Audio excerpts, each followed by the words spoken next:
Hello, Scorpio! Maligayang pagbabalik at salamat sa pagbisita. Ito po ang inyong Sun, Moon, Rising Sign and Venus General Reading para sa sign ng Scorpio.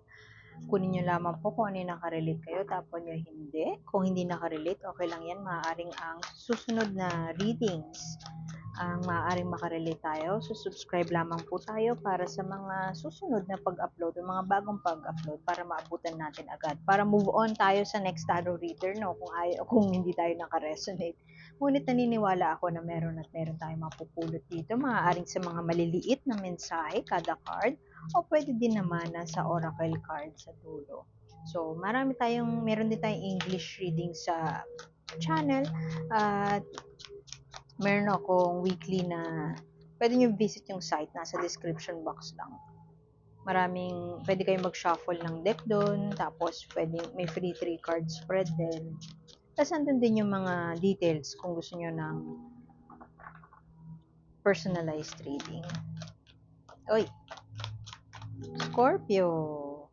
Anong meron kay Scorpio? Uy, you might be stuck sa isang relasyon na codependent, hindi mo kayang mawala siya. Pwede din na merong temptation ang binibigay sa iyo sa kasalukuyan. Pwede din na Capricorn yan, Devil, medyo, hindi ka na masaya? Pwedeng toxic na relasyon, pwede din na addiction, may tawag dyan? Meron kang pinagdudusahan na addiction. Pwedeng secret siya, hindi alam ng partner mo. At itong bagay na ito ang siyang hindi na nagbibigay sa iyo ng kaligayahan. Maaari din na toxic itong taong to, kinakailangan pang patunayan mo ang sarili mo, o kinakailangan pa na mag-beg ka sa kanya para lang mag-stay, mag-beg ka sa kanya para tumigil siya sa kung ano man ang kanyang ginagawa. Maaring nauubos na ang iyong pasensya, at sumasama na ang loob, resentment, nawawala na ng balanse ang iyong heart chakra. Pag sinabing hindi balanse ang heart chakra, dapat kasi ang ating pagbibigay at pag-receive ay pantay. Kung halimbawa 50% tayo magbigay sa ibang tao, dapat 50% willing tayo to receive. Ngayon, kung hindi tayo willing mag-receive, bigay lang tayo ng bigay, naging 75% pa or 100%, bigay tayo ng bigay, sakripisyo ng ating sarili para sa iba, at hindi tayo willing mag-receive, doon ang blockage sa ating heart chakra. At maaaring ayun ay pinapakita ng card na ito, Queen of Cups. Maaari din na nagla-lash out ka na kasi hindi na stable ang iyong, alam mo yun, sobrang bigat na ng pakiramdam mo, mabigat na ang sama ng loob.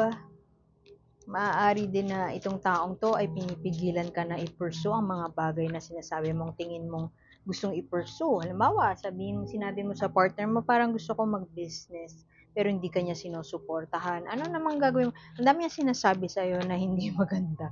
Or ang dami niya sinasabi sa'yo na mga bagay na nag-trigger ng insecurity mo. O nagsasabi sa'yo na he talaga no? Pwede ding she. That person, yung partner mo, doesn't make you feel parang hindi enough, o hindi mo deserve ang mga bagay-bagay.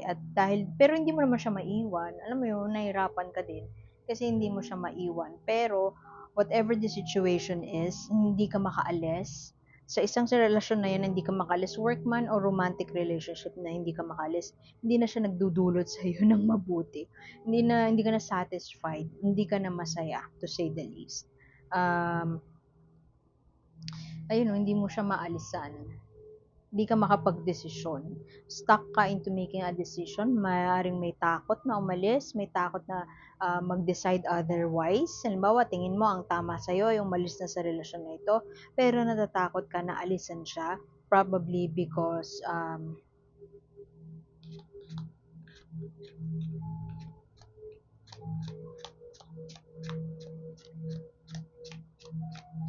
natatakot ka sa kung anong kaya niyang gawin. O pwede din na natatakot ka kasi ito na yung nakasanayan mo eh. Ito na yung relasyon na nakasanayan mo. Merong isang malakas na puwersa around this situation. May isang tao na nagdudulot sa iyo ng resentment o emotional dissatisfaction. Pwede din na yung kapartner mo ay ano to? Aquarius, Libra, or Gemini. Pero kung wala sa mga signs na yon, disregard mo lang. Ano na siya, parang hindi mo makausap. Pwedeng ito mismo yung partner mo, yung sinasabi ko kanina na hindi mo maalisan, yung codependent, na hindi ka mo kaya mabuhay, tsaka hindi mo kayang mawala siya sa buhay mo.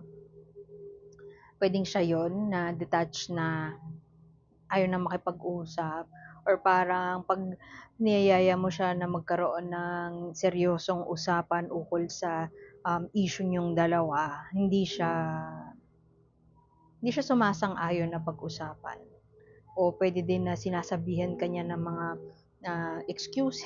Sinasabihan kanya ng mga bagay-bagay na para sa iyo ay excuse niya lang naman. Kung hindi ito yung partner mo, may isang puwersa ng medyo siya yung pinakamalakas so far na energy na napipick up ko. Queen of ano to eh? Queen of Swords. Very detached. Cold-hearted bitch, ganyan. um, very much up in his or her head siya. At hindi siya, wala na emotional connection sa'yo. Pwede din na ibang tao to. Kasi ikaw din to, queen ka din eh. Oh. Queen of ano ka, cups. Pero queen of cups na hindi balanse ang heart chakra sa ngayon, that means may resentment, may tampo, may sama ng loob. Pwede din na heart broken ka, ganun. At merong presensya ng isang tao na queen din, na siya naman ay, ewan ko, third party ba to? Hindi ko alam eh. Wala akong nakikitang sign of third party, pero maaaring ganun. Kasi ano siya eh, ang nafe-feel ko sa kanya na energy ay labas siya. Labas siya dito. Kung hindi nga ito yung partner mo, labas siya dun sa relationship. Pwede din kasi na mother-in-law mo to. Pwede din na kapatid to ng partner mo, ate. Pwede din na, yun nga, ka-level mo. Kaya ako nasabi na baka third party. Kasi ka-level mo eh. Ka-level mo, ka-age mo, pwedeng ka-age mo. Very, ano siya, detached siya doon sa sitwasyon. Parang, problema nyo yan, bala kayo dyan. Pero, hindi niya inaamin na involved din naman siya. Alam mo yun? Pwede din kasi na nakikialam siya, pero pag yung hard conversation, difficult conversations na, ayaw niya naman makikipag-usap, yung ganon. Mahirap siyang i-penetrate yung kanyang kung alam mo gusto mo siyang kausapin, hindi mo siya makakausap. Kung kailangan mo ng opinion niya, mamimili siya ah, magmimili siya ng mga panahon kung kailan siya magbibigay ng opinion. So, siguro nalulungkot ka na dun sa fact na kinakailangan mong mag-beg, kinakailangan mong i-chase yung tao, kinakailangan mong ibigay lahat sa ibang tao, na parang kinakailangan pang i-prove yung sarili mo para lang makarinig ka, para lang i-validate ka niya. Yung gano'n, hindi naman sa nagsisik ka ng validation, pero it would be nice kung i-recognize niya man lang yung efforts mo, yung mga ginagawa mo para sa kanya. Eh hindi. Kung relationship to, ganun na ang sitwasyon. Pero kung work to, ganun din. Merong isang tao na hindi mo maiwan. Pwedeng kumpanya, pwedeng yung boss mo, pwede din na freelancer ka, tapos meron kang tinutulungan na CEO, founder, C-level, whoever, hindi mo maiwan, pero hindi na siya healthy para sa'yo, in a sense that hindi ka na masaya, ganun kasimple. Hindi ka na emotionally satisfied, maaaring hindi nire-recognize yung efforts mo, tas ginagaslight ka pa, tas i-invalidate pa yung mga efforts mo. Kung meron kang i-open na halimbawa na new idea, parang para sa kanila, parang ano naman yan, shoot down talaga nila yung idea bago mo man i-prove na kaya mo siyang i-execute. So, maaaring aalis ka na doon sa thought na yung restlessness and overthinking, and napapraning ka na sa mga maaari nilang gawin. Pero, essentially, andun ka na. Halimbawa, ang finish line ay 100 meters ahead. O kaya ang finish line ay, let's say, ang deadline ay December 15, or ang finish line ay 15 meters away. Malapit ka na doon. Nasa 10 meters ka na, if we're talking about yung halimbawa karera siya, no, as in race, Pero if we're talking about, let's say, yung timeline, yung due date, halimbawa deadline nga December 15, ano na, nasa December 10 ka na, malapit ka na dun kasi 9 to ang dami mong 9, dalawa yung 9 mo. Kumbaga, kung emotional dissatisfaction, nuknukan na. Kung ano na, kung hindi ka na makatulog, ganun din, nuknukan na ng pag-iisip ng kapraningan at nare-recognize mo na unti-unti na hindi na siya healthy para sa'yo. Hindi ka na masaya. Yung sun card para lumabas yan ng reverse, ay naku, day. Ano yan, medyo parang gloomy ang lahat, nakakalungkot, hindi na ako masaya sa kung nasan ako, pero hindi ako makaalis, maaaring may anak kayo or maaaring kulang ka lang sa tulog, kakaisip, nasobrahan ka na ng pagbibigay, and burn out na, pagod na. Gusto mo na lang siguro yung thought din na umanap pa ng solusyon o mag-offer pa ng solution dito sa sitwasyon na to. Hindi na siya, alam mo sa sarili mo na hindi na siya mag-offer kasi malapit na maging huli ang lahat. Siguro nandito ka din kasi iniisip mo parang tama ba tong nararamdaman ko na parang deserve ba niya na hindi na ako maging masaya?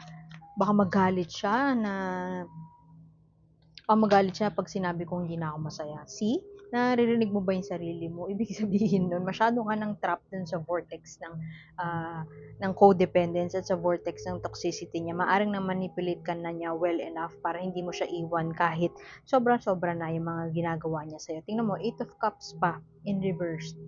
Ang Eight of Cups upright, ito yung walking away na from the situations. Alam mo na hindi na nakabubuti sa'yo ang mga bagay-bagay. Alam mo na kinakailangan mo you need to send the message out na parang hindi ako okay, friends, help me. Pero hindi mo pinipili na sabihin sa mga tao na kailangan mong tulong, kailangan mo na makaalis.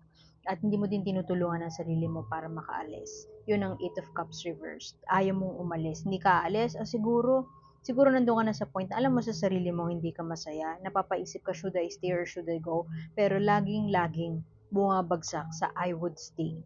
This relationship deserves more solving, fixing, die. Hindi mo kailangan i-fix yan, kailangan mo na umalis kasi no amount of fix can fix it. No amount of, hindi na siya maaayos. At lalo na kung iniisip mo na mababago pa, yun ang laging iniisip ng mga tao, mapapagbago nila ang ibang tao. It can never happen. Lalo na kung pumasok ka sa relasyon na iniisip mo na makakapagpapago ka ng ibang tao, hindi mangyayari yun. Unless, dapat sa kanila manggaling yan. Hindi manggagaling sa'yo. Ano yung kala mo na parang dahil dumating ka sa buhay niya, kakaibang tao, very, very unique ka, biglang mababago, 180 degrees yung tao. Hindi, kailangan masaktan muna, mawala ka sa buhay niya para magbago siya. Ganun yon. Okay, intentional stillness. Kung ikaw ay naka-break mode, magpahinga ka.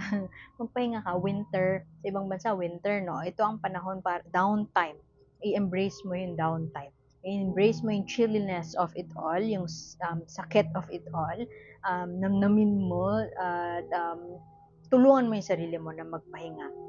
Give yourself the permission na stop muna, break muna. Kasama doon yung pag-iisip o kasama doon yung pagbibigay ng 100% of yourself. Stop ka muna doon, pahinga ka muna doon.